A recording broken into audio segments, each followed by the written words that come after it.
Baker, a 10-year-old little girl bravely battling bone cancer, losing part of her left leg and her hearing.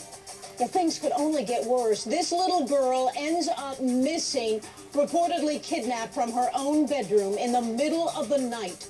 Her prosthetic leg gone, her hearing aids left behind. The last person to see her alive, her stepmother. After police say she confesses to writing a fake $1 million ransom note, the stepmother, now behind bars on felony obstruction charges.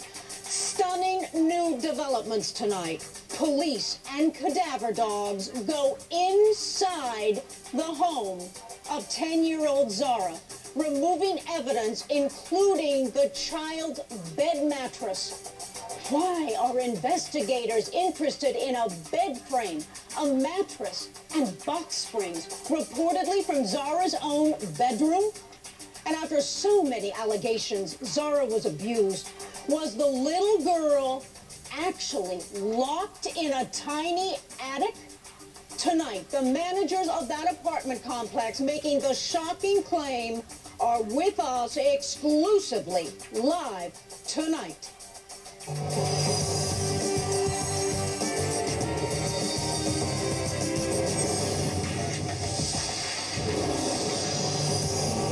A massive search. No bush that they didn't look under. Going over this area over and over again. No piece of wood they didn't look under. A frantic search is on to find Zahra Baker. Police say no one has seen the 10-year-old. Has seen Zahra. Didn't even know they had a little girl. For weeks. Within the last month. I've never seen her. I haven't seen her for over a year. The last person to see Zahra alive? She stays your neck, please. Elisa Baker. Lisa Baker. She had nothing to do with this. She would make fun of the child for not walking right. She's living on one leg. She says that she is not a killer. Flat firm. She's had cancer all of her life. She was full of hair. She's gone deaf. Lisa Baker would taunt her, cuss at her. This woman was somehow homeschooling this little girl. They never registered Zahra for homeschooling. She loves her daughter. It's just downright evil. Good evening, I'm Jean Casares of the Legal Network in session on the True TV network in for Nancy Grace. Thank you so much for joining us tonight. Stunning new developments out of North Carolina. Police and cadaver dogs go inside the home of missing 10-year-old Zahra Baker, removing bedroom furniture and bags of evidence. Investigators drained a pond A massive search underway. and searched a 60-acre tract of land. With about 70 searchers, cadaver dogs. They found no sign of her. 10-year-old girl in North Carolina, Zahra Baker. They are looking for a body. Cadaver dogs. Canines Cadaver dogs. tipped on Daddy's industrial wood chipper. Police do not believe that Zahra is still alive. Unless she Elisa Baker is responsible, admitted to writing the ransom note. there's no logic in the world She had nothing to do with this. why she would have written a ransom note. So many people failed her. DSS was informed about all this stuff. She wouldn't walk right. She would get punished. Reported them to Department of Social Services. There was a bruise under her eye. What defects Department of Family and Children's Services did or did not observe? She would scream and mutter, "I hate you." Zahra, did she ever do anything, Adam? Yeah, but anybody And then without them, so not be concerned about their own dog. And let us go straight out to Natisha Lance, standing by in Granite Falls, North Carolina. Natisha, you were there all day today when this all came down. What happened?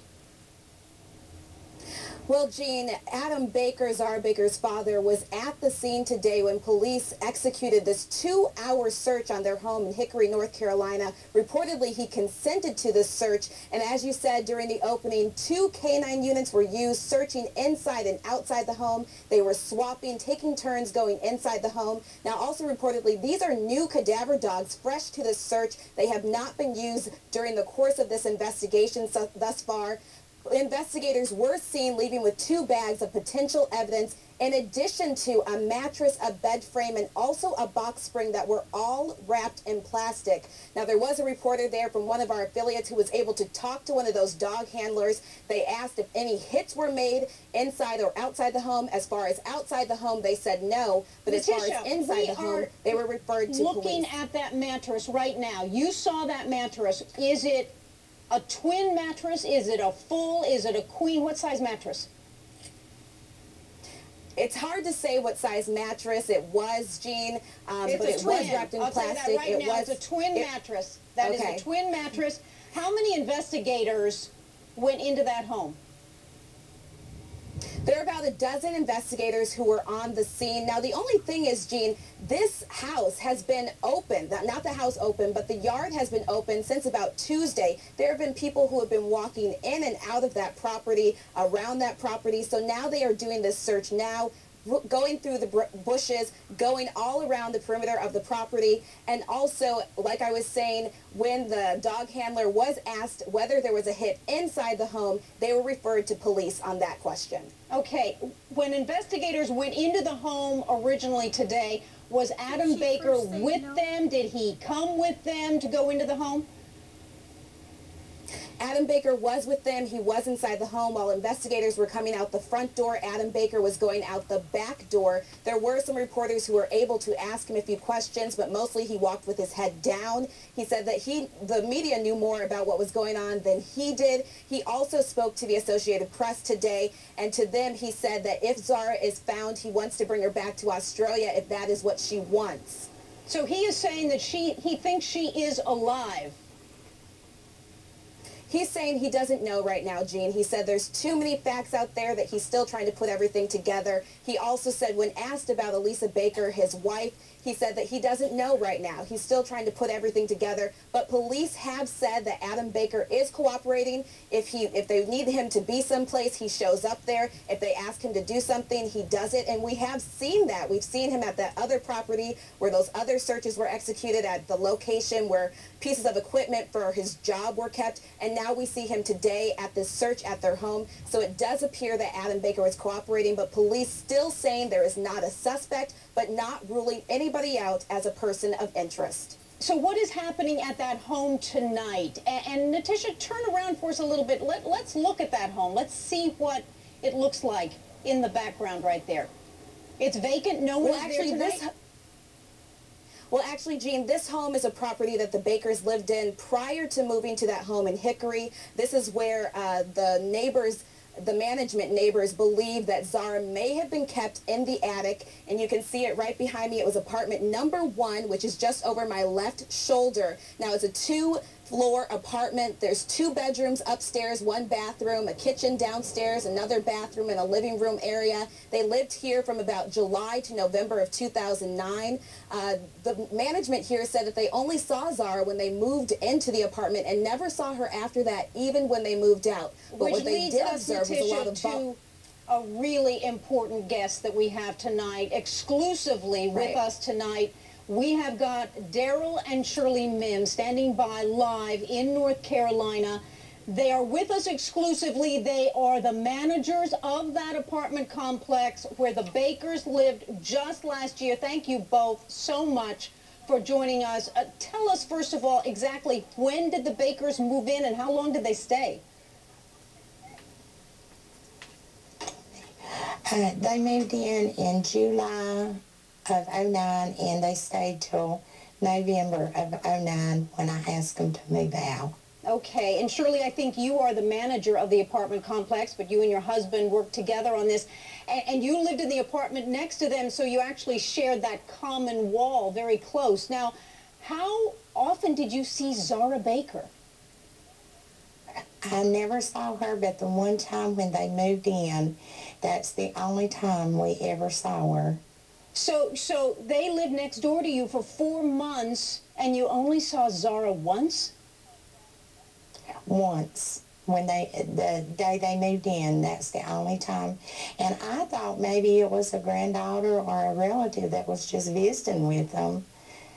I didn't have any idea she was living there. And what was the demeanor? What did she say anything to you? How did she look? How did she act around her parents? She just walked from their car into the apartment, and that was it. She didn't even look at us. And that's all you... Where do you think she was for all those months? Well, now I believe that they may have kept her in the attic. No. In my heart, I really believe that. So you because think... we would hear... Go ahead. Now, because we would hear noises up in the attic, and we just assumed it was maybe squirrels up there. But when they moved out, the noise stopped. We never heard the noise anymore. Dana, I think we've got some pictures of that attic. In your heart, you believe this. Let's go into more about this attic area. The entrance is in a closet. Is that correct? That's right. And I think we're looking at pictures of it right there. When they moved out, can tell you. What made... Daryl, let me ask you, when they moved out, what made you think that Zahra or someone was living up in the attic? Well, the painter the landlord had over there doing the paint job, he quit for some reason. I don't know what it was, but anyway, me and the owner of the property went over and was doing a walkthrough, and the closet door was missing. There were footprints and black shoe sole prints up around the door facings leading up to the attic study hole. The shelf was missing. Now, let us understand that. Hold on just a second. There were footprints, impressions, where? On the sides of the door facing of the closet. And that the door was gone, totally gone. And how would someone even get up in there? It's an 8-foot ceiling. You'd about have to have a ladder or somebody lift you up to, you know, pull yourself through there. And if you had a prosthetic leg to even get up in that closet, that attic, how would you do it? Well, if she was up in the attic, she was put up in the attic.